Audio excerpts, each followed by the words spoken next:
we head All right, over. relax. All right, we're live, and this Turn is, the tape recorder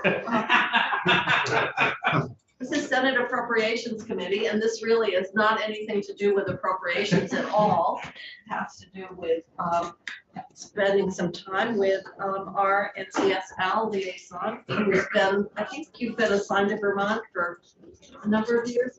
Yes, I think 2013 or 2014. Almost 10 years. Yeah, for a while. So I'm gonna just go around the table and people can introduce themselves again, because I'm sure it's hard to, and we have a couple new members. So Bill, Senator Phil Baruth, I represent Chittenden Central. he's also our pro temp. Andrew Pertzik, I represent Washington District, which is the district that we're in now. I am Dick Sears. I represent the southwest corner of Vermont. Jane Kitchell, Caledonia District. I'm Rich Westman. I represent Wyoming. And I'm Bobby Starr, representing the northern central part of Vermont, right on the Canadian border, Orleans County. So, welcome to Vermont again. I think you're coming during a cold snap, but we're getting a little weather. So if you want to just sort of bring us up to date, or things that you'd like to sort of chat with us about, we've got until 3 o'clock. Did you have a question? If you got this cold weather. I think I probably did. I was telling Stephanie that it was so cold yesterday for my flight that they couldn't get the engine to spin on the plane Out of Denver. Yes.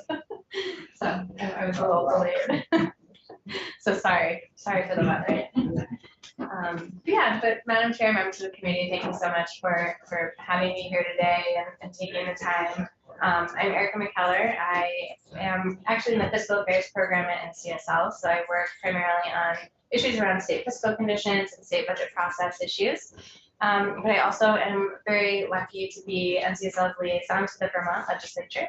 So I get to come here once a year and meet with all of you and just kind of talk with you about NCSL, make sure members and staff are kind of aware of our services and that we're here to support you, and kind of answer any questions that folks might have. NCSL is a bipartisan organization that's really dedicated to strengthening the legislative institution, legislators, legislative staff, and kind of the important work that all of you do.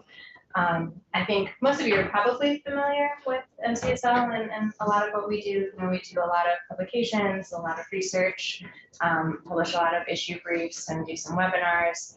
We also have some newsletters that you can sign up for on our website that get kind of really issue specific. So if you'd like assistance kind of signing up for those, I'd be happy to help with that. We also do over 100 meetings a year. A lot of those are kind of small issue specific meetings or specific groups. But we also do our large annual legislative summit. That is going to be this year. That will be in Indianapolis, August 14th through 16th. So hopefully it's not too difficult to get from Not the easiest city to, you'll have to connect through somewhere. Easier than Seattle. That's true. Oh, in August, it'll be hot. August is hot. What a bunch She can't do of- anything Right, about we're that. complaining about the cold now. We're not gonna be too hot. Well, I mean, maybe I can bring cold weather there too. In August. Yeah. Yes, in August 14th through 16th. Yeah, so that's our big annual meeting this year. And then, I think another big thing that I hope is valuable for you all is our research request offerings. We like to think of ourselves as an extension of your legislative staff. So you are more than welcome to reach out to me anytime, and I'm happy to put you in touch with the right NCSL staff person to conduct research around any issue that you might be interested in, find bills that may have been introduced or passed in other states, put you in touch with folks in other states to talk about different issues, anything like that. We are more than happy to do. So that's kind of a little overview of NCSL in a nutshell. Again, just kind of want to come and thank you for your support of NCSL and see if there are things that we can be doing to kind of serve you all better. Things that you find valuable or lacking. The work you did to really look at, our legislative needs, and we discovered like a number of states, that we needed to have some human resource expertise. And I discovered we weren't alone. A lot of states, legislatures did not have that. And so that, in terms of salaries and dealing with that whole personnel side that we don't pay a whole lot of attention to, really was very helpful to get that part of our organization, I think, in order, and making sure that pay was fair and equitable, and that we were doing what we needed to do as an employer. So that's one area that we've seen the work of NCSL right here, helping us do our work. And there are, of course, others. So, and then they do have, I've been to a number for fiscal leaders, so then to a number of conferences. Used to have them down at the Federal Reserve in Boston. That was kind of handy. Yeah, I asked. And that was, I Andy think, before in I came. partnership, I think, with the Federal Reserve. The first couple regional ones that we did in New England, I think, were in partnership. I wasn't sort of the manager of that partnership. I think we still use them as a speaker, but I think it's more funded by the Pew Charitable Trust now. And I asked Mandy if there were plans for a New England regional meeting this year. The Pew contract is being currently negotiated. So there's nothing planned yet, but that doesn't mean that there won't be. Kind of depends what ends up in that contract and what we have funding to put together. So definitely on the radar that I know, especially in New England, there's a lot of regional issues that are helpful to kind of get together and discuss. So. Jenny and then Bobby. Well, I was just simply going to say that for a legislature like ours and others in New England, it's difficult to do full participation because we are a part-time citizen legislature. So it's very helpful to get the emails, the newsletters and others, and also to, to be invited to participate from time to time. I've done that many times, and it's been really very helpful. Bobby, got a comment or question? Just years back, Vermont was in big attendance at national and CSL things. And, it was very well done and very rewarding. I mean, you could really learn things from the speakers and then just chatting with other legislators that were similar to ours, small, and you kind of had to do your own thing and how they did them. And no, it was, I thought, very well done. And even now, the newsletters that we get in they serve are helpful. Questions? Yeah. Just actually in the beginning of this question about closing the door, opening the door. But in terms of Zoom meetings and having people remotely involved, witnesses and so forth, never dreamed we'd be doing this, but after the pandemic, I'm wondering if other states have rules regarding remote participation, voting by members. I know the Congress still, I believe, at least last year, I think they discontinued U.S. that. Congress could vote remotely. Yeah, the Republican leadership.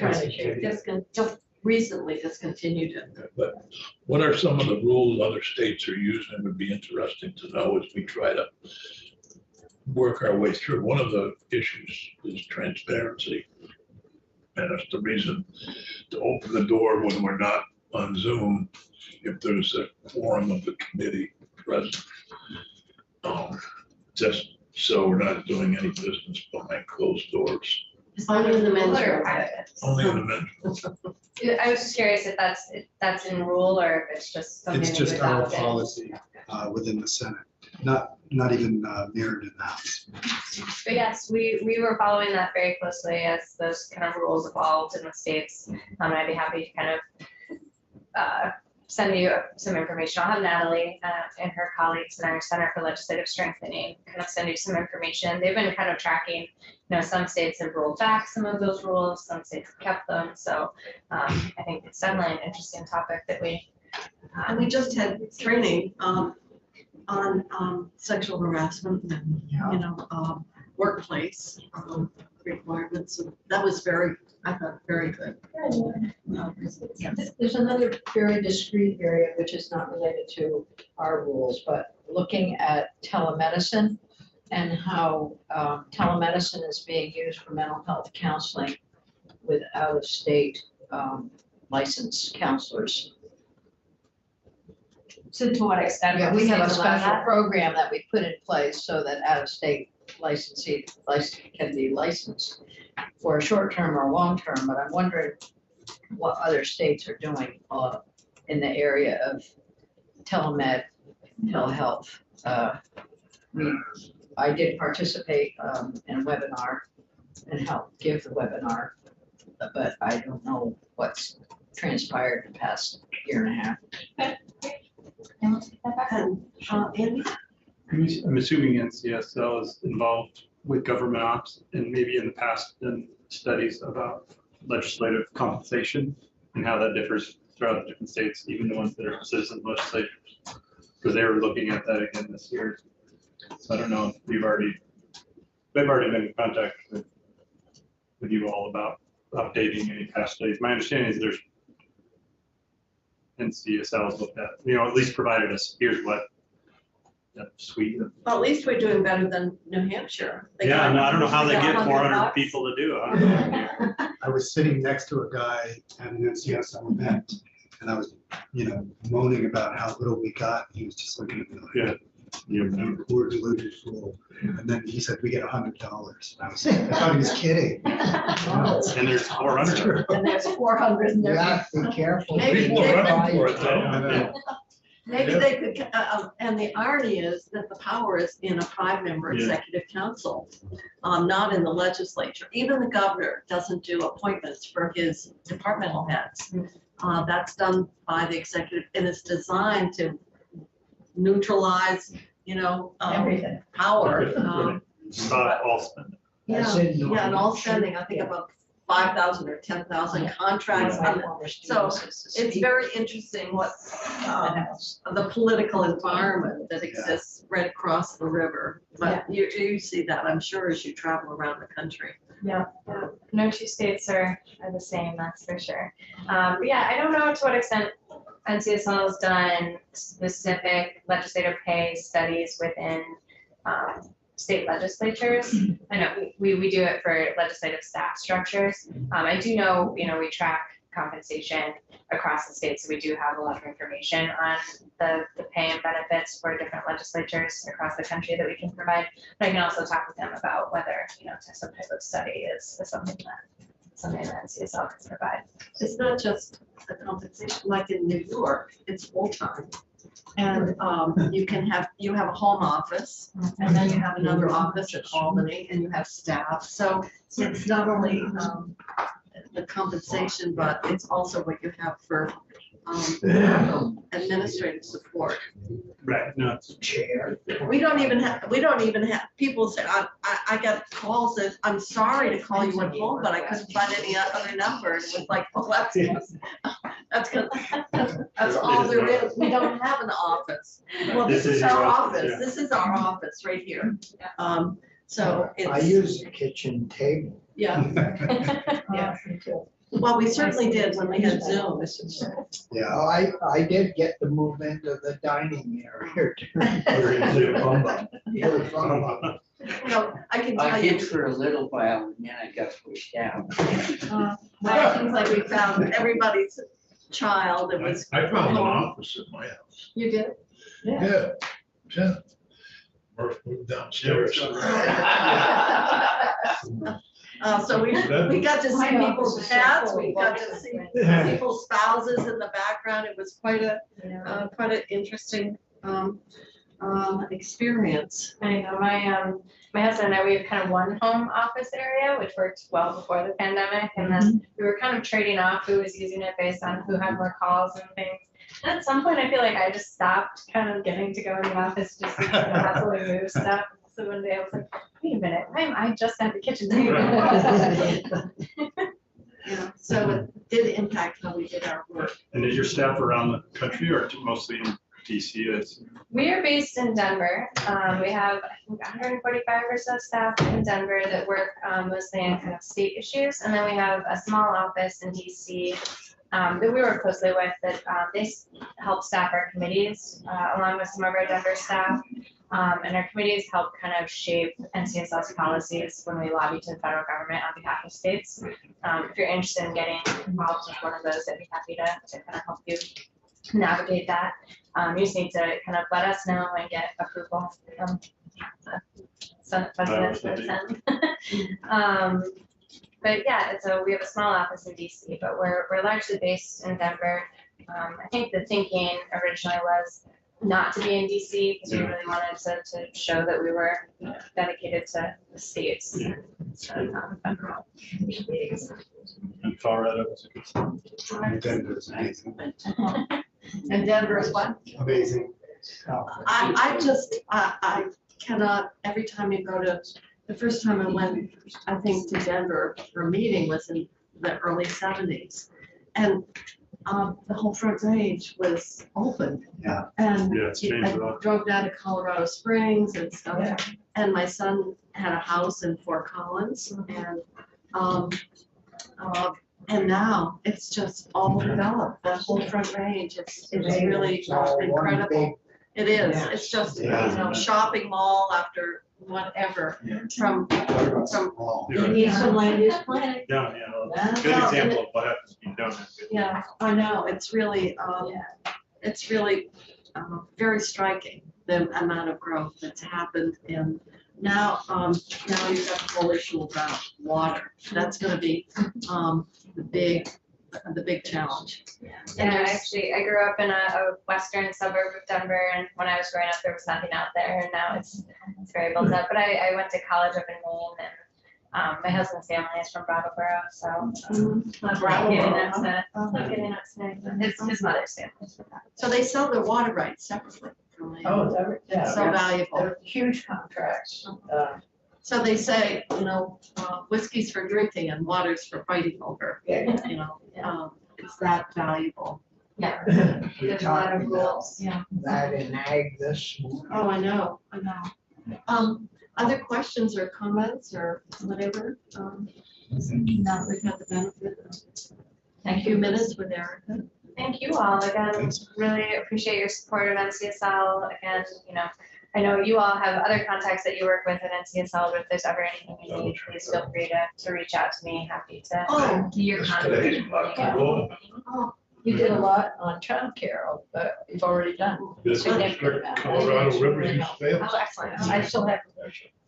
there's a great book It's called up. Cadillac Desert. Yeah. Have you read that probably? It came out years ago about all the Yeah. water. So, Yeah, just reading. Monkey wrench. Yeah. well, thank you for coming. How long you're here